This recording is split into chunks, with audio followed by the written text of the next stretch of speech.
Hello, beloved one.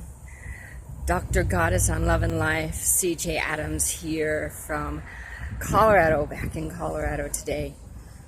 And honestly, I am pissed, totally pissed. And I am bringing it to the table. And most likely, I'm going to say something in the next 10 minutes that's going to piss you off. And I welcome you to stay with me if you wish or not. Hit pause, hit goodbye right now. But here's my issue. Stop killing each other in the name of truth through labelized living. Labelized living is the lazy way to make decisions. What's labelized living? It's making decisions in your life based on the color, creed, culture of the person or persons that you're relating to. Let me tell you, I am not a white, middle-class woman. If that's the label you use for me, you will make assumptions about me that most likely aren't true. I have been in many places over this last year, and everywhere I go, I encounter labelizing, and it's driving me freaking crazy. I was on a date one time, okay? The partner I was with had brown skin. We're at a restaurant where they served flavorful foods of his culture, and here comes a friend of his who is also of similar color skin as he is. And all of a sudden, they start talking about things, and guess what starts coming out of their mouths? White people, ... White people, ... I was there. I wanted to say, I'm right here. I'm a white people, and you're throwing a dagger at me. But the reality is, I'm not the white people they were talking about. They don't even know the white people they were talking about. But they say that's a truth. Let me say what a truth is. A truth is something with irrefutable change and no argument, right? We know the truth of gravity and how gravity pulls down. That's a truth that hasn't been disclaimed in any way. But when you say white people, it's the equivalent of saying all white people are. That's not truth. Okay, now let me flip it around. And let's talk about classism. I often have people say, well, you wouldn't understand, CJ, because you don't know what it is to live as a minority, or you don't know what it is to live in poverty. You don't know me. You honest to God don't know me. I was the minority in my community.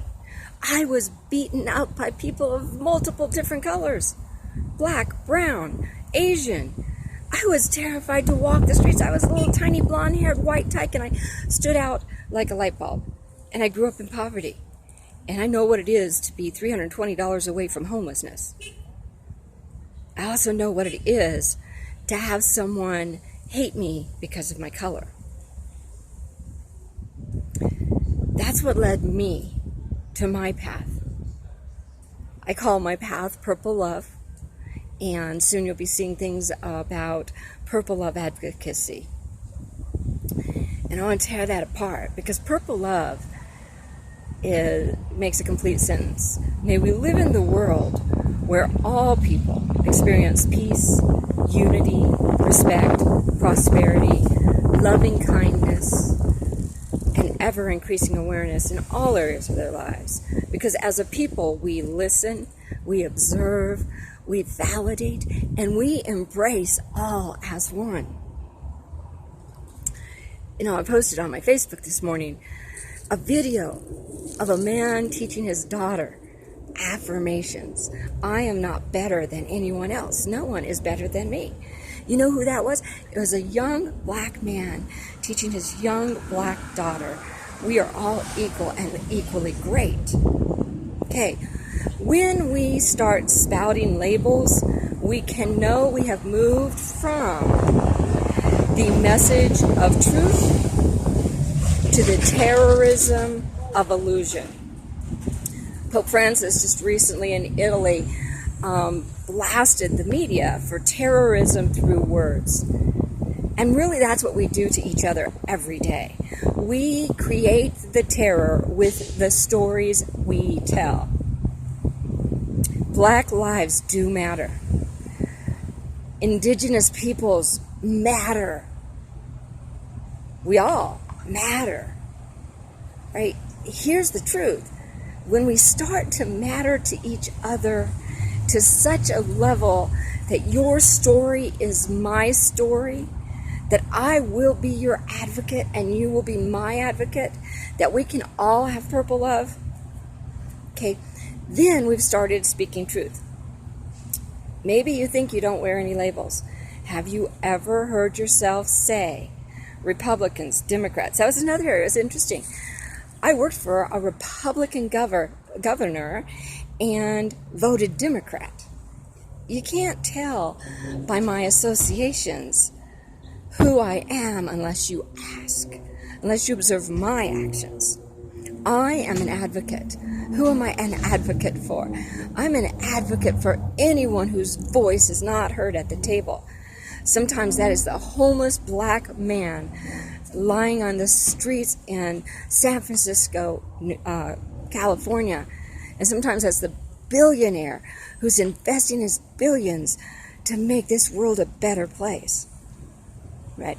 Whose voice isn't at the table? Stop being lazy. Stop using labels to say that you know something about people you don't. If something changed in the legislation, it's because both parties, people from both parties voted for it. Let's look back on slavery. It's because of a rich white man that laws were passed to abolish slavery. Oh, no, let me take that back. It's because of the majority of rich white legislators that the laws were passed. The majority. It wasn't a minor few that said, let's get rid of it. Now, I don't know the stories and I don't know the pains. You don't know my pain. I don't know your pain. But what I do know is that if you don't build love with your advocates, if you wound your advocates with your labelizing laziness, then you burn your bridges. I'm an advocate. I am truly an advocate. I use my words to show the world magnificence. And so you want me to be your advocate? Beautiful. Come tell me your story. Let me experience life and love through your eyes. Let me know what another part of me is experiencing. You say you believe in oneness? I'm calling bullshit. As long as you believe also in the power of your labels.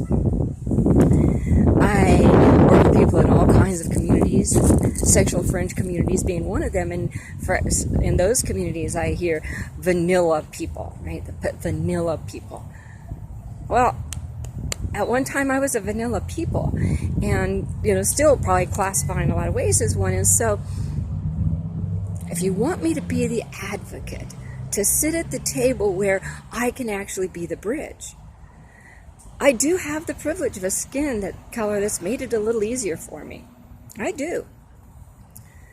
But I didn't grow up in a community where it made it easier for me.